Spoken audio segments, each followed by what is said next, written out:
Mental basics that if you start to shift it, everything else will shift in your life as well. Some people, by the way, have to have more than enough money to do what they want, when they want, where they want, with whomever they want, contribute the way they want. And if that's their must, they find a way. I know that sounds overly simplistic, but it's true. You know, somebody once said you could take all the money in the world out of the hands of everybody, out of all the wealthy people in the world who are really successful, give it to other people. It wouldn't take too long. Those people would have it back in their hands. It's not because they're manipulative. It's because they have a standard. Some are manipulative, don't get me wrong, but they've got a standard of what they're going to find a way to make happen. I'm just simply saying to you, take those 3 magic words and live them. Raise your standard. And if you really want to do it, then I'll tell you the most important secret. Have you ever done this? Have you ever told yourself you're raising your standard? Okay, I'm going to go make this happen. I'm going to go make this much money. I'm going to transform my kids. I'm going to create the ultimate relationship in my life. I'm going to transform my body, whatever it is. And then you don't have strong enough reasons and you don't use it. You don't follow through. It's because you didn't back up your standards with what makes those standards real, and that's rituals. Rituals are where the power is. Whenever we do our Robbins results coaching, and we say Robbins equals results, the way we get results with people, it's the same way if you listen to my Ultimate Edge program, or back in the old days, Personal Power, or if you went to one of my seminars. You know what I do is I take these huge challenges you got and we break them down into little bite-sized steps. Little things you do each day that after you do them, you get so much momentum that it's easy to succeed. You're not overwhelmed. You have these victory day after day after day on little things.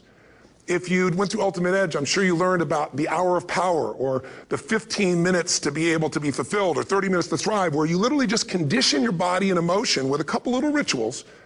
So it doesn't matter what's going on in your world. You feel that strength, and it's not fake. It's not some pump up. It's coming from inside you, and it works. Rituals define us. See, all the results in your life are coming from your rituals. They start with a standard and then have rituals that follow it up. Like, for example, if you are where you want to be physically, you have very different rituals than if you're not where you want to be physically. If you're overweight, you and I both know you got a different ritual than if you're physically fit.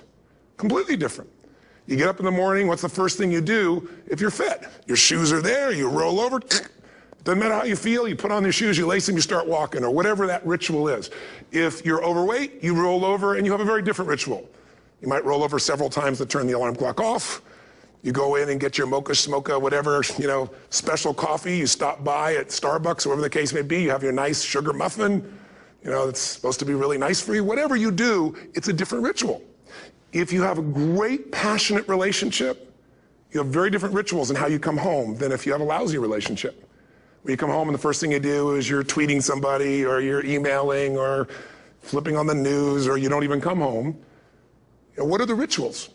Whenever I study people that are successful, what I look for is what's the standard they hold themselves to, and then what are all those little rituals that add up? Because think about it. Success and failure are not giant events. They don't just show up. You don't just suddenly become successful or suddenly have this cataclysmic event that makes you fail. It may look that way, but failure comes from all the little things. It's failure to make the call. It's failure to check the books. It's failure to say, I'm sorry. It's failure to push yourself to do things physically that you don't want to do. And all those little failures day after day come together until one day some cataclysmic event happens and you blame that. That event happened because you missed all the little stuff. Do you agree with me? And success, by the way, is not some overnight event. It's all these little things. Success is having a vision. Success is making it compelling. Success is really seeing it and feeling it every day with strong enough reasons. Success is feeling the sense that I'm here to grow and I'm here to give something to the world more than just myself. Success is caring about other people. Success is calling and saying, I love you in the middle of the day for no damn reason. Or sending a note. That'll change your relationship. Have a ritual of something funny, playful, or a surprise you do. How many relationships are dead today because they have no surprise rituals anymore? You need to have some rituals, some cool things you do that nobody else does that gives you a better life than anybody else has. All the little stuff. That's where success comes from. In business, it comes from delivering more than anybody could imagine. All those little things add up. People go, wow, that's who I want to do business with. It's true in any area of your life. So if you look at somebody who's really successful and you think, wow, they're so amazing, they're such a genius, you got to dig underneath and you got to remember something. People are rewarded in public for what they've practiced for years in private. Myself and my business people say, how do you get up and speak? And you have no notes and you go for 3 days and nights and the room is like, everybody's wired and it's incredible. It's like a rock concert.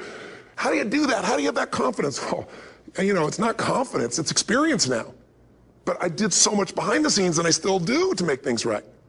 I mean, how many people would know that since the time I was 17 years old, before I walk out on stage, still do to this day, wouldn't need to do it, but I still do it, I never walk out there without being in an absolute peak state of mind. There are days my back is hurting, my throat was hurting, or I may have had a challenge, or my father passed away, and I've still got to deliver for these people because my standard is give my all every time. Every event has to be better. Talk to anybody who's been to our events for 5, 10 years, some of our trainers, and I'll say, I don't know how he does it. He always finds a way to make it better. That's not an ego thing. That's a standard in me. I have to find the way.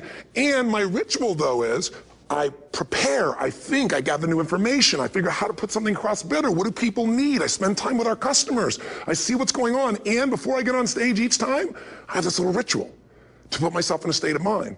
And I did it starting like 17 years old. I started doing it. I'd say, I now command my subconscious mind. And I say this out loud several times, this little phrase, set of phrases, as an incantation to kind of condition my mind and body. And I'd say, I now command my subconscious mind to direct me in helping as many people as possible today by giving me the strength and the emotion and the humor and the brevity, whatever it takes to show this person and help this person change their life now. And I started that with a person when I worked with people one-on-one, and I would do that for 45 minutes driving in my Volkswagen to go serve and coach somebody for the first time. Now I don't say that person, I say these people, and I can go out in a room of 10,000 people and deliver for 50 hours, and I do it every time I come back on stage. It's a ritual to go into peak state. Peak states don't just show up, they don't interrupt you. Great ideas don't interrupt you, you gotta pursue them. I talked to Michael Jordan, I'll never forget, at the peak of his career, and got to watch his final game, saw him backstage and spent some time with him, and it was a pretty exciting time. He was the greatest basketball player I think that ever lived and has ever lived. And I asked him, I said, what sets you apart, Michael? What is it? And is it God-given talent, ability, skill? What is it? And he said, Tony, he said, I can shoot you straight. It's not, me trying to act humble. He goes, I have a lot of talent, a lot of God-given talent, a lot of skill. I've worked really hard. But he said, really, it's my standards. He said, every day I demand more from myself than anybody else could humanly expect. I'm not competing with somebody else. I'm competing with what I'm capable of. Magic formula. Because most of us lower our standards. Why? Because who you spend time with, my friends, is who you become. One of the biggest reasons I started going to seminars when I was like 17 is I had nobody around me as a great role model. I could read about somebody, but being around people, being in that environment was very different. Finding a way to go to work with someone who lived that standard of life was very different. You get around people with low standards and you compete with it. You don't need to compete with it. It's like, okay. Remember Jerry Springer? I don't know if he's still in the air, but I remember he used to get people on the show and I thought, where would he find these people? And why would people watch? I'll tell you why they watch. They watch these people and go, my life's still pretty darn good compared to that person. Look at them. You don't have to change your life. All you have to do is find somebody with a lower standard and you'll feel good about yourself. But if you feel that good feeling, it's an illusion. The only thing that's going to make you happy, my friend, and this year or any other, is to step up. It's to raise the standard. It's to discover what you're capable of and feel that incredible power of pushing through whatever's holding you back and get to the other side of more of your true self. That's what this game's all about. And look at the best in the world in anything. Tiger Woods, what's his vision? To win golf tournaments? No, to be the best that ever lived. That's his goal. That's his vision. But here's what's interesting. He backs it up with rituals. If you just have a vision and you don't have the rituals, stop lying to yourself. His rituals are, he started doing things nobody did before. He went and started lifting weights. Golfers lifting weights? No way. He went out and he changed his swing when he was the best in the world because he realized in order to be the best that ever lived, he was going to have to change his swing. If you know anything about golf, you don't change your swing when you're the best. And he went and retrained himself because he has different rituals than other golfers. Now many people are modeling his rituals to get better. It's amazing. You look at somebody like Michael Phelps, the 2008 swimmer, won 7, only 2 people, I think, in history, if I remember correctly, that have gotten 7 gold medals in one session. And here's a guy, he's got number 6 under his belt, and he's exhausted, and he's going in for that final swim. I'm sure you remember. And how does the guy win? By 1/100th of a second. Do you think that was some massive skill that got him over the top? Or was it a standard that says, this is who I am? I am the champion. And no one is taking this from me. And somehow in those final milliseconds, 100th of a second, he pushed himself just beyond his competitor.